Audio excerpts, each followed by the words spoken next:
Welcome to the Investor Empowerment Series radio show, empowering your real estate investing with techniques, opportunities, and information, minus the BS and sales pitches. Now, please welcome the host of the Investor Empowerment Series, Joe Mueller, from the Tough as Nails Investment Syndicate. Joe Mueller.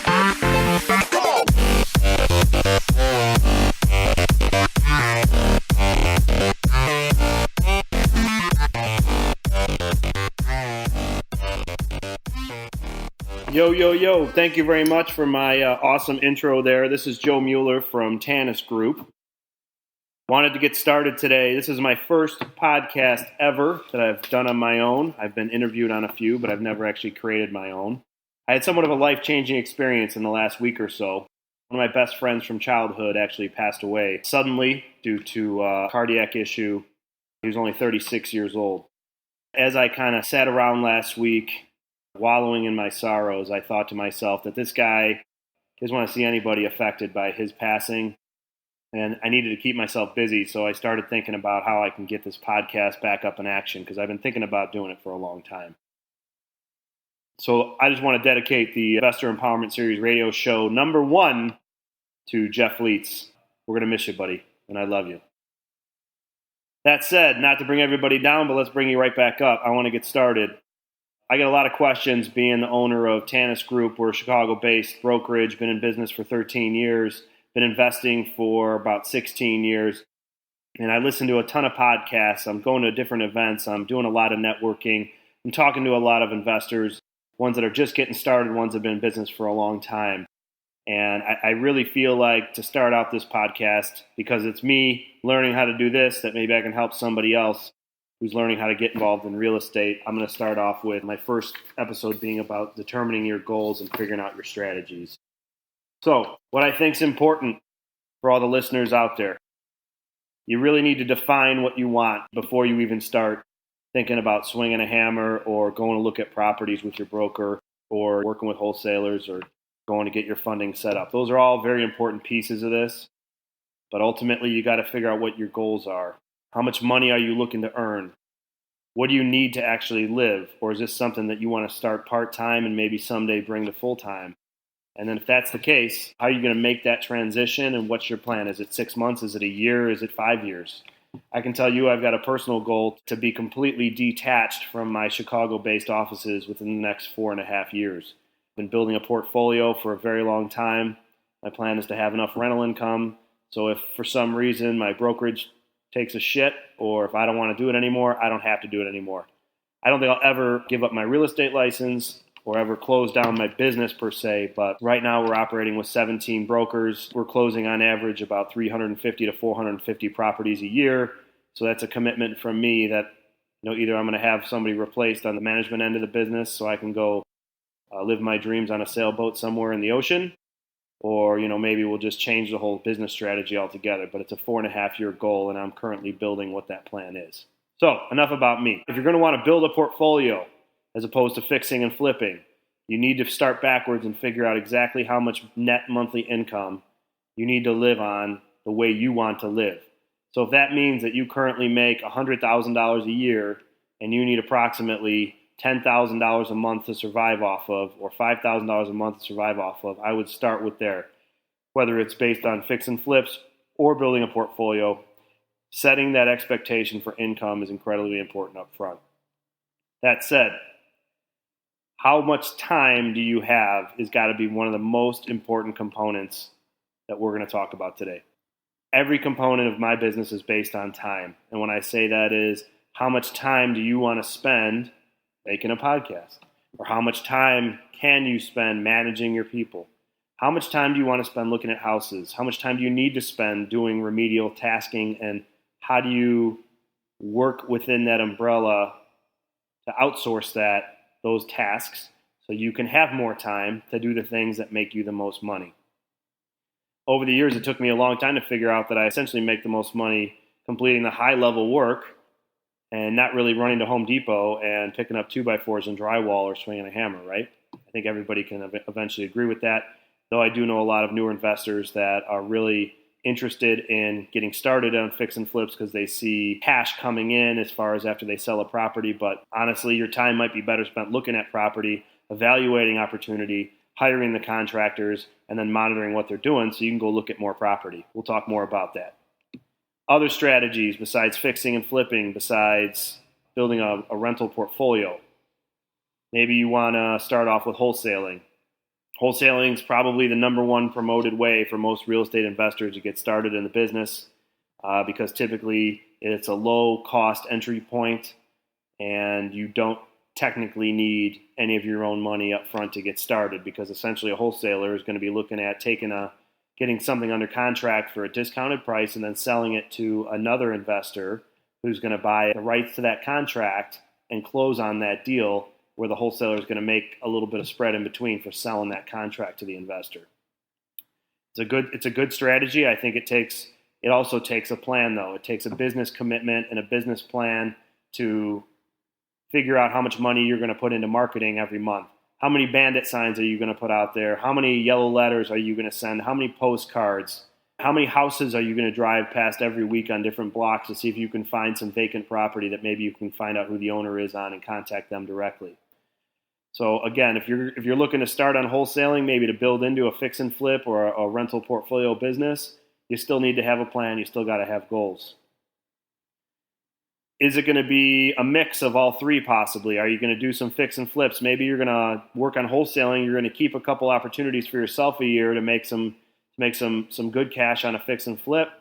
Or are you going to maybe focus on building a portfolio and maybe you use wholesaling as your way to acquire more property?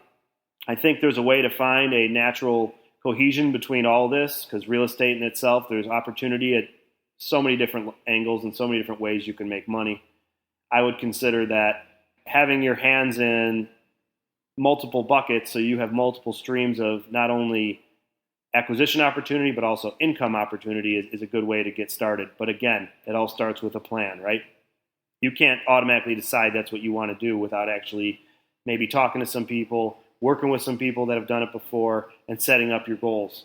I think the best strategy is actually the well-planned blend of all the above. I like, personally, the opportunity to have multiple exit strategies. If a property looks great as a buy and hold opportunity because the numbers work, and then as you're opening up drywall in that basement that happens to be finished, you find a big crack and oh no, everything goes to shit. Maybe that doesn't work anymore on the numbers for a buy and hold. Let's, instead of putting in our laminate counters and maybe our nice new appliances, we decide to upgrade those to granite and stainless steel and maybe a little bit of higher end cabinet and bathroom vanity. And now we're able to make this a flip instead of a rental opportunity. There's also opportunities in wholetailing. You don't know what that is. Wholetailing, where you're getting a property under contract, you are selling it on the open market via the MLS, meaning let's say you get a property at $50,000 that you would normally wholesale to another investor for $55,000 or $60,000. Well, now you're going to open up the floodgates if you can market that out on the MLS, and maybe it doesn't need a lot of work. Maybe you even close on the deal. Maybe you buy it yourself for $50,000. You wait a little bit, you clean up the house just a touch, and then you throw it back on the market and you sell it for $75,000. So you make a little bit more because let's say it's worth $125,000. So that's wholetailing. Recently heard about prehabbing, something similar to wholetailing. Guys are closing on properties. They're doing a lot of the big work. So maybe they're putting on roofs, they're putting on siding, they're putting the windows, but then they leave the interior of the house the way it is. You know, maybe it needs to be gutted. Maybe you do gut it out for them, but you don't do any of the finish work. You don't actually install any of the appliances or the fixtures that are going into that house. That's called prehabbing. House hacking, another way to get in. This is all part of the blend that we're talking about here. All these strategies can be used by anybody who's getting started in investing, or can at least start opening the door to possible opportunities if you do have something that comes across your way. What can you do with it? So back to house hacking. Maybe you move into the house. Not a bad way. I can tell you during the downturn, I moved into one of my flips, and it all worked out. Now it's a great rental property. A little more higher end than I probably would have wanted to put in for my normal tenants. No offense to my tenants. But it was done a little bit greater than I probably would have personally had it. I'm sorry, that I personally would have had it for rental. Then there's opportunities in turnkey properties, turnkey purchasing, turnkey sales. There's a lot of people out there that are now selling turnkey rental properties to investors. What does that mean exactly? That means they've bought that property maybe from a wholesaler or through their own acquisition stream, and now they're fixing it up, hopefully to a higher quality that is going to withstand a long-term tenancy. They are providing a tenant, screening, and providing management for that tenant. You're buying a completely finished investment product. Turnkey purchases, that's what that was. There's a bunch of that going on right now. I think the market's good for it. I think there's opportunities on both sides, whether you want to be the turnkey provider or you want to be the guy buying in turnkey. Both can happen. Obviously, we kind of covered a pretty big blend very quickly within the last 10 minutes on what goes on in the real estate world, and there's much more about it that I haven't even touched on. That would be a whole nother episode, like tax liens, for example. One thing that I think I brought this up for, though, is having that opportunity of multiple exit strategies that we just discussed creates somewhat of a more fail-safe method of investing in real estate. It reduces the risk, especially if you're just getting started. I think that's important because even though I firmly believe in order to get started in real estate, you just got to jump off the building and grow your wings as you come down. Thank you, Dan Clarton, for that statement. I think that you got to also try to prevent any risk that you can potentially control, you should attempt to control. And you can do that by having multiple exit strategies on any of the properties that you're getting involved in. And ultimately, there's a lot to be said that the money is truly made on the acquisition side when you buy the house. Every possible exit strategy that's out there becomes more and more plausible depending on the acquisition price and what the after repaired value per se is of that property. All right, so while we're creating our goals, we need to think about resources and skills. This is a fairly complicated topic, but how are you going to get there? How are you going to get this done? Do you have money? Are you willing to use it to start your investment business? Do you want to use it? Or should you have a complete higher cash-on-cash return by possibly borrowing, maybe from family, to get it started? Friends, talk to the 5 people that you're closest with. Explain to them what you're doing. Show them what your goals are. Discuss your business strategy.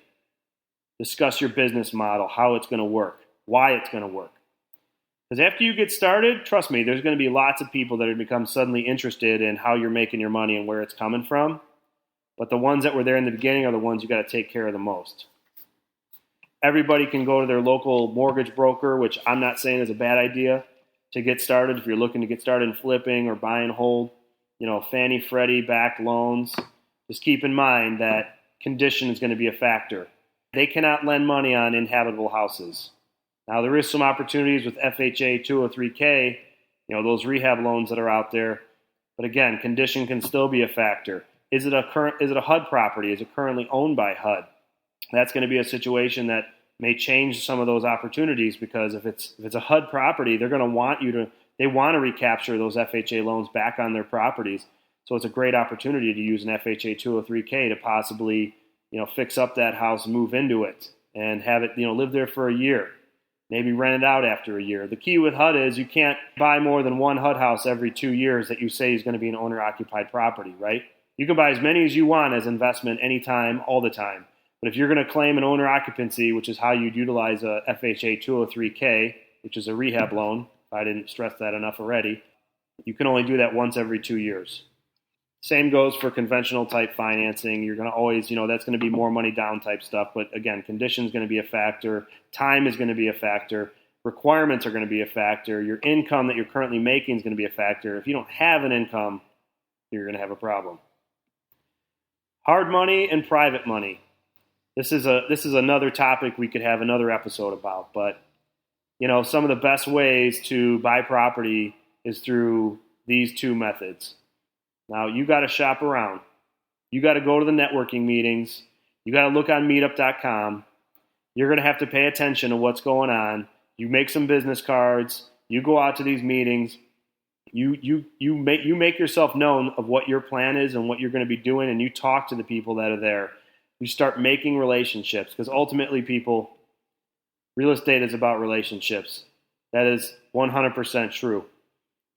Whether you want to be a real estate broker, whether you want to be an investor, whether you want to be a lender yourself, none of that is possible without relationships.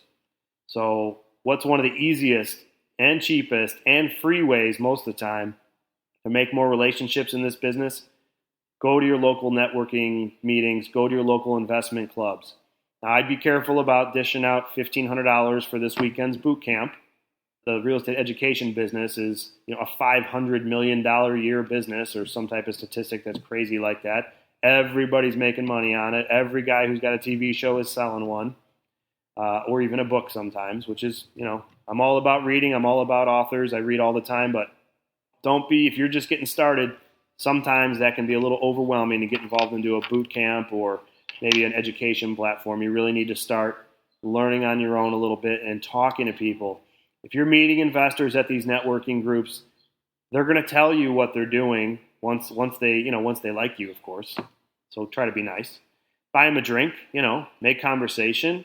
I'm all about that. That's the one thing about people. I see them at these networking meetings and I get some conversations in. Well, if they want to have a 2-minute conversation, we walk up to each other, we say hi, we shake hands, we make an introduction. Hey, what do you do? What do I do? That's great. Well, how do I really get somebody's attention? How about we go to the bar? I'll grab you a drink. Or you free for coffee tomorrow morning? Because I'm open until 10:30. You think you got time to meet at Starbucks down the street? That's where some bigger relationships are going to be made, and you're going to learn from these people. And everything that's anything in real estate is available on the internet. BiggerPockets.com. If you're not on BiggerPockets, get on BiggerPockets. It's a web-based forum essentially, but there are thousands and thousands of real estate investors, experienced and inexperienced, both on this website, doing what they can, offering help, selling properties, talking about their experiences. It's a great way to start relationships. And I know lots of investors that have actually formed partnerships based on bigger pockets relationships that literally started over the internet. But let's get back to the money. Hard money. I've seen hard money as low as 10%. I've seen hard money as high as 18%.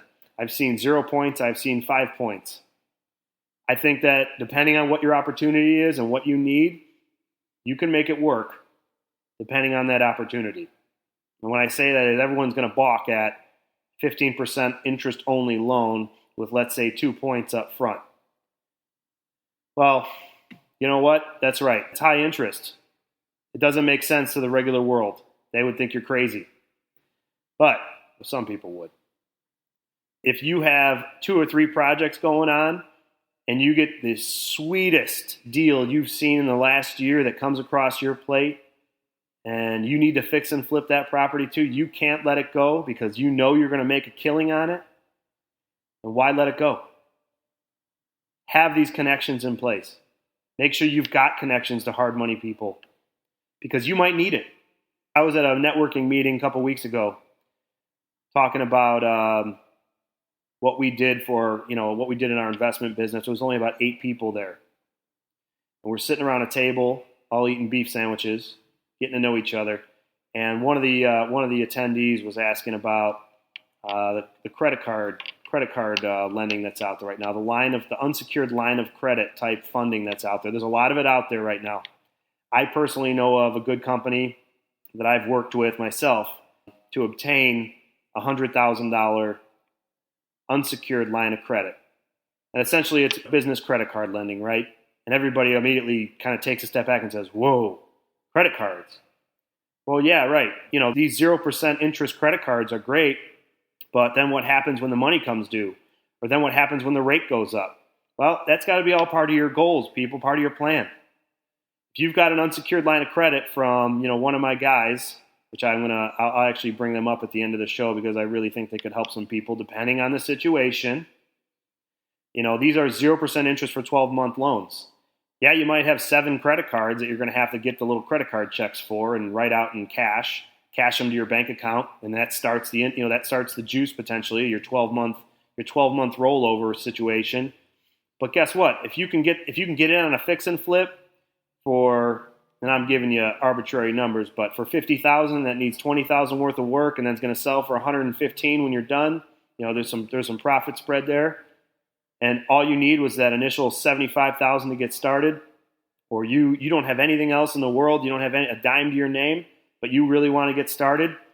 Would that work for a fix and flip? You think you could flip a house within 12 months?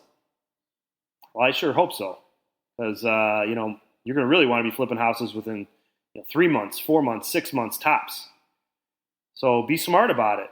Manage it. I use it as my back pocket. If I come up with a deal that makes so much sense that I just can't let it go, I've got those unsecured lines ready to deploy.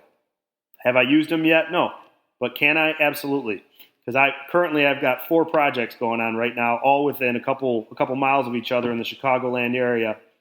And if something else comes up, I'll tell you honestly, at this point, it's going to be something where I'm going to consider it. So have that in your back pocket. And I kind of skipped around a little bit here, but private money. Private money, great way to buy real estate. If you've got a family member, if you've got a friend, if you've got another investor who, let's say, doesn't want to be involved on the fix and flip side of it anymore, but he's got money in the bank. Let's say he's got an IRA, he's got money sitting in there, or even other businessmen. They've got IRAs, they've been putting their money into an IRA for a long time. Self-directed IRA, cash out that money to you, gives you a private loan. You give them back a great interest rate that they couldn't even see in the stock market with the same type of security. Because, if the loan goes bad, they end up with a house. So as long as you're buying that house right, you offer them 7%, 8%, 9%, 9% on their $75,000 loan. They're making money for 6 to 9 months, however long it takes you to fix and flip that property. And then you get, the best part about it is you've established that relationship. They're a resource for your funds. Maybe they've got more money they can lend to you. Don't rule out the relationship side of this business, because I can't tell you how important it is to have good relationships and good funding available. And they seem to go hand in hand. If you've got a great relationship with your banker, trust me, it's a lot easier to get that money to close on a house if you're going to be using some type of commercial loan or whatever type of loan you're getting from a bank than it would otherwise be if you had nobody and you're reaching out, to your local mortgage broker, over at ABC Mortgage Brokering, and he's never even heard of you before. Another opportunity, joint venturing, partnerships. I have now I'll say a personal friend, but one of the clients that came to TANIS recently, last year, bought a property for about $100,000, ended up selling it. I believe the final sales price was $215,000. Put about $45,000, maybe $50,000 worth of work into it. Good profit. Well, he didn't have the cash, but he partnered with another investor who we met at a networking group. They talked, they met for coffee, they had lunch, they ended up having dinner. You got to nurture these relationships, and they did their first deal. So that investor who essentially didn't have enough cash to buy this property on his own, and trust me, it wouldn't have closed without a cash sale because it was in bad shape. He made it happen just by this relationship, establishing it, nurturing it. Now they're looking for another opportunity right now. So that was my little stick about resources. I talked a lot about networking. Meetup.com. I'm just going to recap. We've got a networking group. If you're in the Chicago area ever, you can visit us on Meetup at www.investor-empowerment-chicago.com. That's investor-empowerment-chicago.com. We typically have around 75 to 100 attendees come to these events. It's free to get in. There's free food for the first hour until it runs out, which it normally does. The first an hour and 15 minutes or so is all networking. People handing out cards, people discussing what they're doing, people making deals, the deal exchange. At the end of our meeting, we have a deal exchange. Everyone comes up, they talk about what they're selling, if they've got a wholesale opportunity, what they're looking for, if they're a fix and flipper. Hey, I buy in Chicago, I buy on the south side, I buy on the north side. If anyone has any opportunities, come see me. Those are great ways. So please, if you've got nothing, start with Meetup. It's a great medium to start networking and creating these relationships. Final part of this podcast, which I'm about 25 minutes in right now. Like I said, it's my first one. This is probably going to change dramatically over the next couple months. I'm going to try to do one of these a week. We'll see how it goes. But I want to talk about the second set of establishing your plan and setting your goals, and that is skills. What do you got? What can you bring to the table? Are you working full-time at a job? Do you have any time beyond weekends? Are you available at night? Do you even want to commit time like that? Do you have that money? Do you have that resource already in place because you've been working for the man for the last 20 years and maybe you've got a big bank account sitting there? But is it really a good idea for you to be the one fix and flipping these houses yourself on the weekends? Probably not. How much time do you have and how much of a time commitment do you want to make? Great relationships and great profit can happen through partnering with other people. So if you've got the money but you don't have the time, talk to some investors. Get some trust in these guys. Talk to somebody who's done 5, 10 flips, maybe more. You guys can work together. Maybe you do the funding part of it. Maybe you do a percentage of the funding, and then you get a 50-50 cut of the profit. Do a joint venture. Create these relationships. They lead to partnerships. I've got 2 other partnerships that I work in just for acquisition, buy and hold. We've done some fix and flips. And these are all through these types of situations. And I could tell you a couple years ago when I met one of my partners, the last thing I was thinking about was how someday we'd be buying houses and flipping them together. Exit strategies don't always plan out though, right? So I even got a true story. We'll give a little anecdotal story about how partnerships can develop. Met a guy 2 years ago, fix and flipper, had recently quit his job, general contractor. Chris Davis, you know who you are. I'm bringing you up. Good guy, does about 20 to 30 flips a year right now. He is a full-time fix and flipper. He's living the dream that a lot of the investors out there want to live. I had a property I picked up as a non-performing note in the Chicago area. And again, a whole nother episode about non-performing notes we're not going to get into today, but it is possible to buy these non-performing notes directly from banks. I've done it many times. A lot of times you can get some pretty significant discounts. That said, I bought a property, non-performing note, $72,000 from the bank itself. The property was occupied by the previous owner once it became foreclosed on. We went to the foreclosure auction, so I became the bank, right? So what happens? There's a foreclosure in process when I buy the note. I drive by the house. I'm thinking this is a solid rental here. It's potentially a 4-bedroom, 2.5 bath, 2-car detached garage. Can't get inside because, they're in foreclosure and the owner's there. Tried to. They speak Spanish. I don't. Couldn't get in. I don't think they would have let me in anyway, even if I did speak Spanish. But eventually got to the court sale, the court auction. I was the bank. I got to set my price. I thought, well, I've only been holding this property for about a month. Let's set it at $80,000. I figured, hey, if I can make a quick $8,000, great. Well, foreclosure sale comes and goes. No investors bid at the auction. Now the property gets deeded back to me. So it's now an REO property in the name of TANIS Group, my company. The owner of the property didn't want to leave, tried to work it out with him, got somebody who speaks Spanish to try to negotiate a nice, peaceful cash for keys exchange. 2 months into that, didn't work out, filed for eviction, got the guy out a couple weeks later, ended up with a house that was trashed beyond my biggest expectations. The place was ruined. Cat piss, dog piss, piss everywhere. Stunk, floors were covered in it, mold. It was a disaster. The fact that they were even occupying the house blew my mind. But it doubled my construction budget, which I had in my brain. Now keep in mind, I'm into this house now for $72,000. I've got about $1,200 in eviction costs locked up into it, plus some time. That property, once they vacated and we cleaned out all their crap, which included a couple vehicles that they left behind in the garage and in the driveway, it was a mess. Originally, I thought to myself, perfect rental. Taxes are low. Resale value, ARV after I fix it up for rent is going to be somewhere in the 150, maybe 160 range. This is a solid gold deal. It'll rent for $1,500 a month all day. Well, once I got in there and figured out exactly what needed to be done to bring this house to the condition that I wanted it in, and then potentially refinance that money back out so I could get my cash back out of that property, numbers didn't work for me. I'm not in the business of making $100 a month on a rental.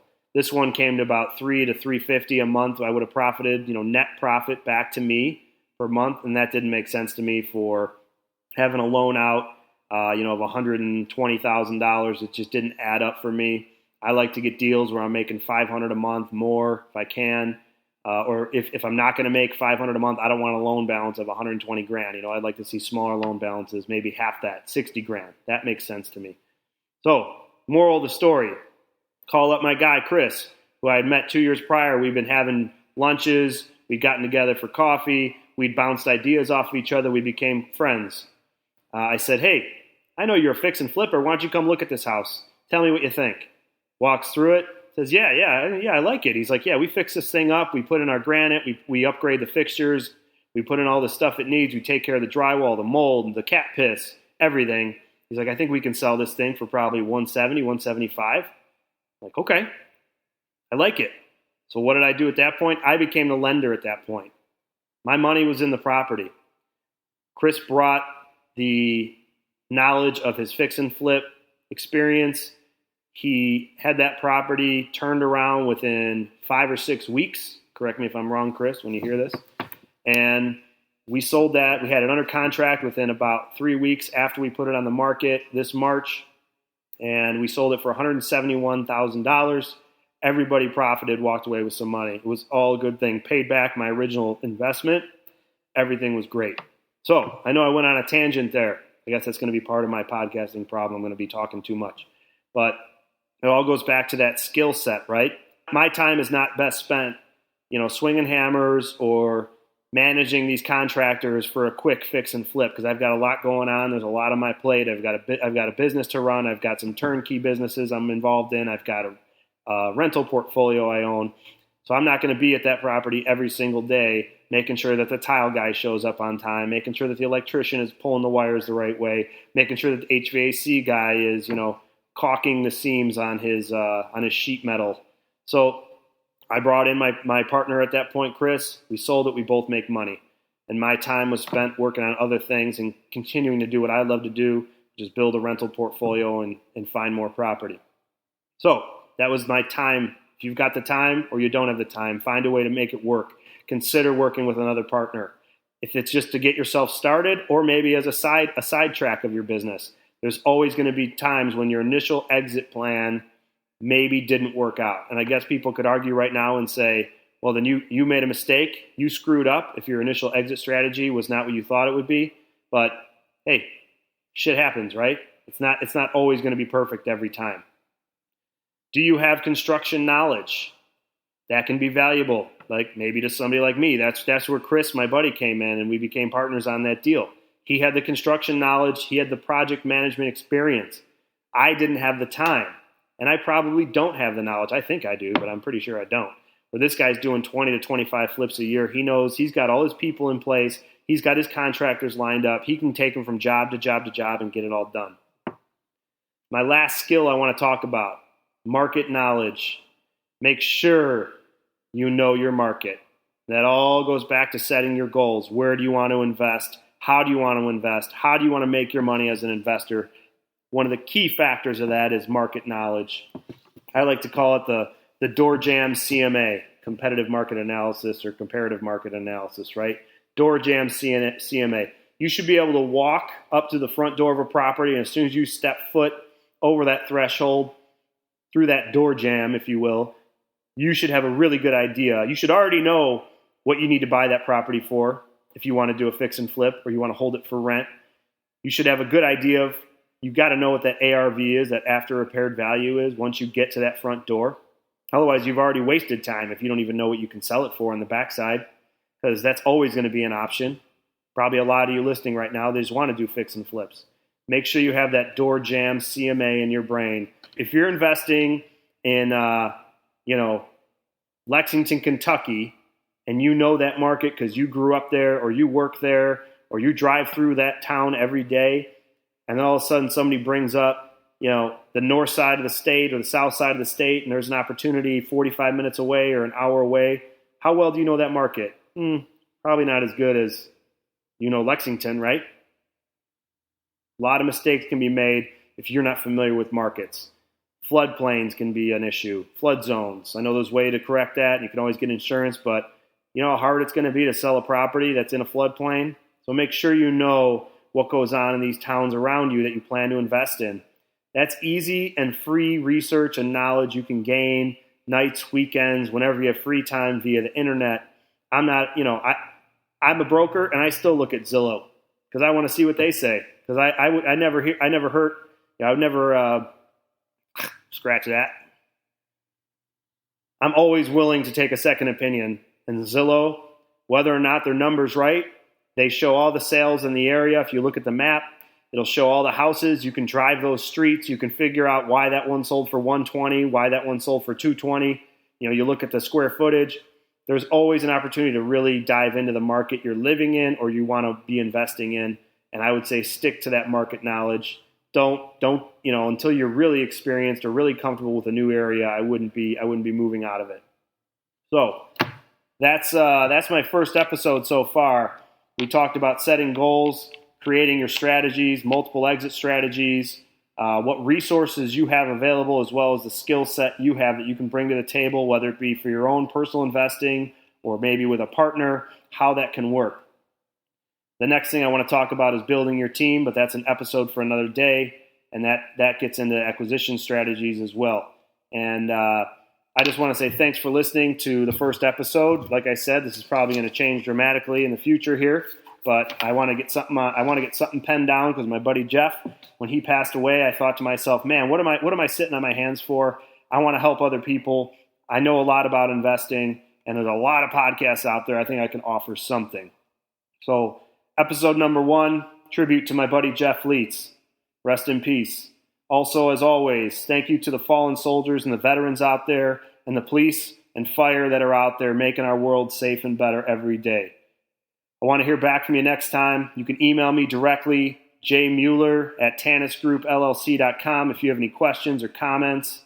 That's JMUE, M as in Mary, UELLER @TANIS, TANIS, groupllc.com, and it's also going to be in the show notes. Till next time, I look forward to hearing from you. You're going to be hearing from me. That's Joe Mueller. Thank you. Talk to you. Bye. Thanks for listening to another episode of the Investor Empowerment Series radio show. Be sure to tune in next week for another empowering episode. We welcome your feedback, so please rate us on iTunes and Stitcher and visit us at www.investorempowermentchicago.com or TANISGroupRealty.com.